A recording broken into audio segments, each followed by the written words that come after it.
रानीगंज शहर के निवासी इन दिनों दो प्रमुख समस्याओं और संभावित खतरे से जूझ रहे हैं, जिसे लेकर रानीगंज बचाओ मंच ने अब अपने आंदोलन की रूपरेखा तैयार कर ली है।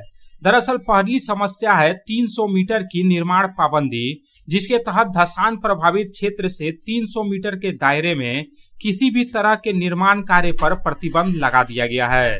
दूसरी बड़ी समस्या है कोल इंडिया द्वारा निजी कंपनियों को रानीगंज के चारों ओर कोयला खनन की अनुमति देना।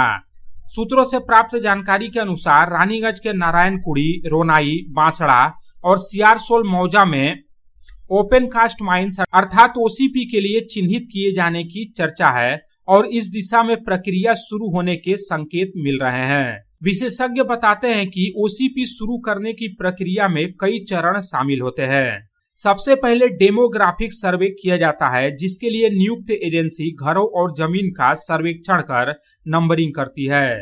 इसके बाद खनन की योजना तैयार की जाती है। योजना के बाद संबंधित संपत्ति मालिकों को दस्तावेज के सत्यापन के लिए बुलाया जाता है और अंत में परिसंपत्तियों के मूल्यांकन की प्रक्रिया पूरी की जाती है। प्राचीन शहर रानीगंज के अस्तित्व पर मंडरा रहे संभावित खतरे को देखते हुए अब रानीगंज बचाओ मंच ने अपनी निर्णायक लड़ाई शुरू कर दी है। इस मंच का उद्देश्य शहर पर मंडरा रहे संभावित संकट और कथित सुनियोजित साजिश के विरुद्ध सभी शहरवासियों को एकजुट करना है। विभिन्न संगठनों के प्रतिनिधियों ने एक स्वर में इस संघर्ष को मजबूत करने का आह्वान किया है। रानीगंज बचाओ मंच ने रानीगंज की वर्तमान दुर्दशा के लिए केंद्र और राज्य सरकार दोनों को जिम्मेदार ठहराया है। रानीगंज मंच का आरोप है कि दोनों सरकारों की उपेक्षा के कारण ही ऐतिहासिक शहर रानीगंज का वजूद आज खतरे में पड़ता हुआ दिख रहा है।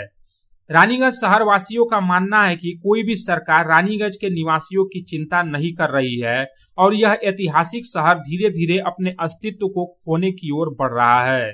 एक ओर केंद्र सरकार का कोयला मंत्रालय रानीगंज के चारों ओर खुले कोयला खनन की अनुमति देकर शहर का आर्थिक मूल्यांकन धीरे धीरे कम कर रहा है, तो दूसरी तरफ राज्य सरकार की इकाई आसनसोल दुर्गापुर डेवलपमेंट अथॉरिटी अर्थात एडीडीए ने 300 मीटर की पाबंदी लगाकर शहर के विकास को पूरी तरह से रोक दिया है।